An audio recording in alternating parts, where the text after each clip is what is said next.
자, 오늘 여기 7장에 보면은 무슨 말씀이 나오냐 하면은 솔로몬이 성전 짓고 난 다음에 자기 궁궐을 지은 사건이 나옵니다.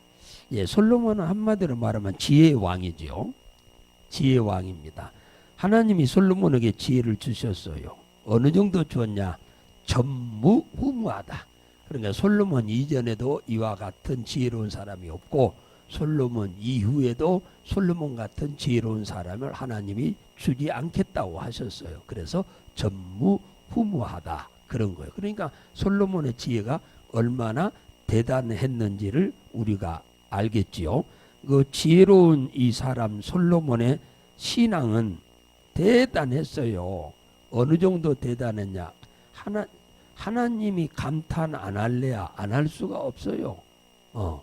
내가 이 성경을 읽으면서도 감탄을 여러 번 할 정도인데 실제적으로 우리는 글로만 봐도 감탄이 저절로 나오는데 이 실제적으로 보면 얼마나 감탄을 했을까 하는 생각이 절로 듭니다. 이 솔로몬의 신앙을 보면은 자신보다 하나님이 우선이었어요. 자신보다 하나님이 우선. 자기 집보다 하나님의 집을 짓는 걸 우선했어요. 자기 집보다. 나보다 이웃을 먼저 생각한 사람이요. 이 보통 사람이 아니야. 일천번제 드린 것이 자신을 위해서 드린 게 아니요. 이웃을 위해서 일천번제를 드린 거예요. 한마디로 말하면. 그러니까 매사가 자신보다 하나님이 우선, 자기 집보다 하나님의 집 짓는 것이 우선, 나보다 이웃을 위한 것이 우선. 하나님이 이걸 보고 높이 평가한 겁니다. 너무너무 아름답게 하나님이 평가하셔서 칭찬을 엄청나게 하나님이 하셨지요.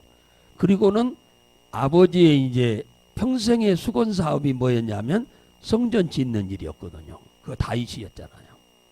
다윗이 목동인데 그 우회로 형이 7이나 있고 8번째 막내 아들인 꼬맹인데 이 아이를 하나님이 택해서 이스라엘의 주권자 임금으로 세운 이유가 뭐였냐면 성전 짓고자 하는 그 마음을 갖고 있는 것을 너무 이쁘게 여기셔서 그걸 이룰 수 있도록 도운 겁니다. 임금이 아니고는 지을 방법이 없어요. 그래서 임금이 되도록 하나님이 복을 준 겁니다. 왜? 이스라엘 전 백성 중에 하나님의 집 지어주겠다고 하는 마음을 갖고 있는 사람이 한 사람도 없었어. 다윗 외에는. 이 꼬맹이 외에는. 꼬맹이 외에는 다 자기만을 위한 기도지 하나님을 위한 기도를 한 사람이 없었어. 그래서 하나님이 다윗을 발견하고 다윗에게 뿅 가신 거죠. 인간적으로 말하면 그러잖아요. 나보다 나보다 부모가 우선이다. 내 집보다 부모 집을 먼저 지어주려고 한다. 그러면 그 효자 중에 효자죠. 이런 효자가 어디가 있겠어요? 오늘날에 이런 효자 찾기가 쉽지 않을 거예요. 신앙적으로는 하나님이 우선이었어요. 인간적으로 비유하면 효자고 신앙적으로 보면 하나님이 우선이니까 하나님을 경외하는 사람이었어요. 그냥 예수 믿는 사람이 아니고 하나님이 삶의 최우선순위가 되는 사람이었어요. 솔로몬의 우선순위가 하나님이었습니다. 자기 궁궐을 짓기보다 하나님의 집을 먼저 지었어요. 자기 하나님의 성전 짓는 일을 7년 6개월 동안 하고 자기 궁궐을 짓습니다. 굉장하게 정말로 하나님을 사랑하는, 인간적으로 말하면 사랑하는 사람이고 참 하나님을 경외하는 사람이었습니다. 그랬는데 성전을 짓는데 성전에 이 두 기둥을 세웠다잖아요. 당연하지. 성전을 크게 지으니까 앞에 기둥이 있어야겠죠. 요즘처럼 철근으로 해서 H빔으로 해가지고 이렇게 들보를 만드는 시대가 아니니까 옛날에는 그러니까 이 중간에 기둥이 있어야 하는데 이 노스로 이 두 기둥을 만들었는데 두로 왕 히람이 와가지고 이 왕인데 이 양반이 이 점장이었다. 노스로 뭘 만드는 아주 전문가였다는 얘기예요. 왕이신데 이 양반이. 그래서 왕이 옆나라 이 왕이 와가지고 이 성전 짓는 이 기둥을 직접 만들어줬다잖아. 대단한 일이지요. 그리고는 그 기둥을 두 개니까 우편 기둥을 야긴이라 하고 좌편 기둥을 보아스라 했다. 21절에 그렇게 나옵니다. 이 야긴이라고 하는 말은 하나님이 세우셨다. 그 말이요. 지금 일은 누가 했는데? 솔로몬이 했잖아요. 성전 짓는 일은 솔로몬이 했는데 솔로몬은 자기가 지었다고 말하는 게 아니에요. 하나님이 나를 들어 써서 당신의 일을 이루었다. 그렇게 인정하는 거예요. 그게 이제 정답이지요. 이게 지혜로운 사람이에요. 많은 사람 같으면 내가 했어 이렇게 돼버려. 그러면 그건 이제 엉망이 되는 거죠. 그건 축복을 받을 사람이 못 되는 거예요. 그 다음에 두 번째 기둥이 보아스잖아요. 보아스는 하나님의 능력이다 그 말이에요. 능력의 하나님이 나를 도우셔서 나를 쓰셔서 이 성전을 짓게 하셨다 그 얘기예요. 영이신 하나님이 직접 짓는 게 아니고 그 육체를 갖고 있는 우리 인간에게 온갖 지혜와 능력을 주어서 물질도 주고 모든 걸 주어가지고 당신의 일을 이루도록 도우신다 그 말입니다. 그래서 빌립보서 4장 13절에 보면 내게 능력 주시는 자 안에서 내가 능치 못할 일이 없다 그 얘기입니다. 이 능력의 하나님이 우리 인간에게 능력을 주면 우리들이 할 수 있는 일에 초월해서 그 일을 해낼 수 있게 된다 그 말이에요. 그러니까 세상 사람은 실패해도 우리는 성공하게 되는 거예요. 세상 사람은 할 수 없어도 우리가 할 수 있는 이유가 바로 여기에 있는 겁니다. 예수 믿기 전에는 모든 일이 안 되더만 예수 믿고 나서 잘 되는 이유가 바로 여기 있는 거죠. 능력의 하나님이 나를 도우시니까. 할렐루야. 도우시니까 우리가 할 수 없었던 일이 예수 믿고 잘 되는 겁니다. 그래서 스가랴 4장 6절에 보면은 만군의 여호와께서 말씀하시되 힘으로 되지 않아도 능으로는 너희들의 힘으로는 안 돼도 하나님의 능으로는 된다. 그잖아요. 하나님이 그러니까 도와야 한다 그 말이에요. 하나님이 돕지 않으면 아니 된다. 즉 다시 말하면 하나님은 못할 일이 없으시다 그거지요. 그러니까 내 힘과 능만 의지하고 살면 그 실패해요. 예수 믿는 사람이. 하나님이 우리를 초월해서 우리에게 힘과 능력을 주실 그분을 우리가 의지하고 의탁하고 살아야 우리가 예수 믿고 성공하게 되죠. 왜냐? 그분에게 우리 인생의 생사하복이 달려있기 때문입니다. 그분에 의해서 우리가 생사가 달려있어. 생사. 살고 죽는 것, 흥하고 망하는 것, 잘되고 못되는 것, 높이고 낮추는 것, 모든 것이 만사가 다 하나님의 손에 달렸어. 그러니까 하나님과 관계가 좋아야 돼. 물 떠난 고기가 살 수 없듯이 땅에서 뽑힌 나무가 살 수 없듯이 하나님 떠난 인간은 그래서 살 수가 없는 거예요.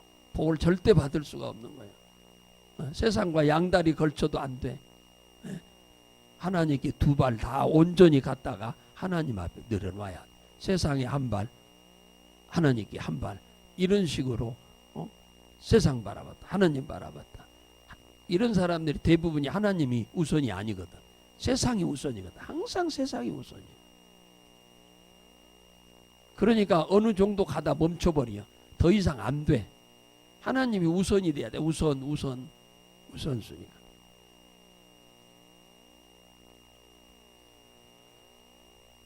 그래서 올해 이제 우리가 뭡니까? 표를 저렇게 지어놔서 하나님을 가까이 하면 내게 복이라. 하나님을 가까이 하면 내게 복이다. 지금 이 새벽에 나와 기도하러 오신 거예요. 하나님 가까이 하러 온 거잖아요. 하나님 만나러 왔다 그 말이요. 새벽에 지금 새벽에 예배 드리는 사람 몇 명이나 있겠습니까? 새벽에 기도하러 오신 분이 몇 명이나 되겠습니까? 새벽에 찬양하는 분이 몇 명이나 되겠습니까? 대한민국의 온 그리스도인이 다 그렇지 않잖아요.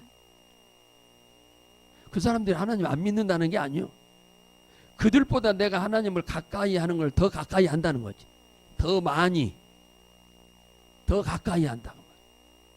사람도 가까이 자주 하는 사람이 정이 들어요. 친척도 형제간도 1년에 한두 번 만나는 형제간은 별로 정이 없어. 남도 늘 자주 만나면 오히려 형제들보다 더 좋아. 그런 거예요. 사람도 가까이 지내야 정이 들어. 하나님과 우리가 가까이 지내야 하나님도 우리에게 관심을 갖죠.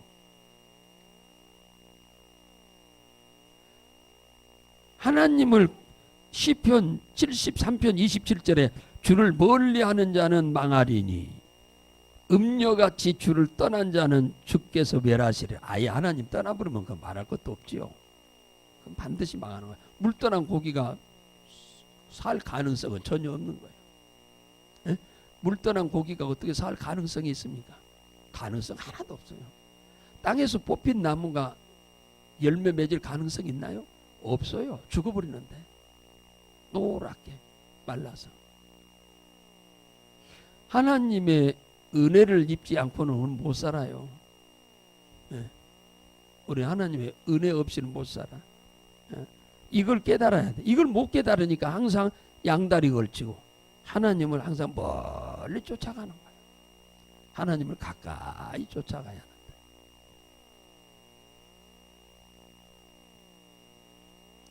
그런데 시편 73편 23절에 하나님을 가까이 함이 내게 복이다 그러잖아요.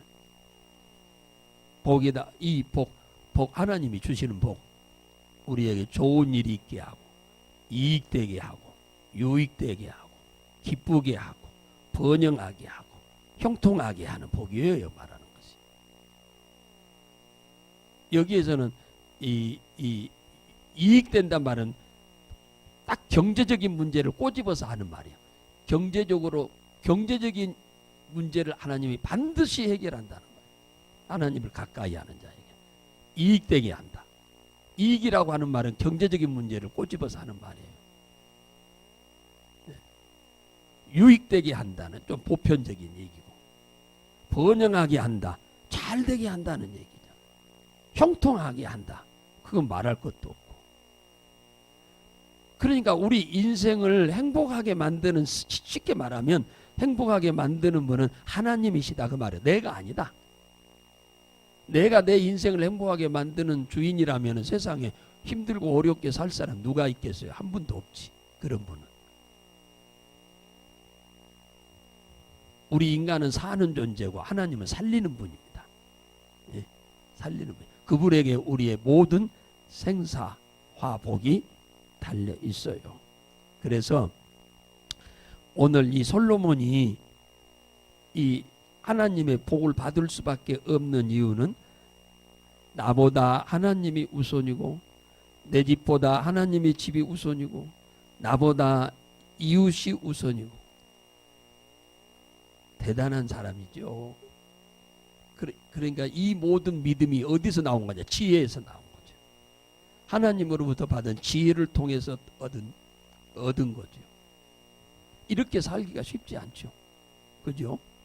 이렇게 살기가 쉽지 않아요.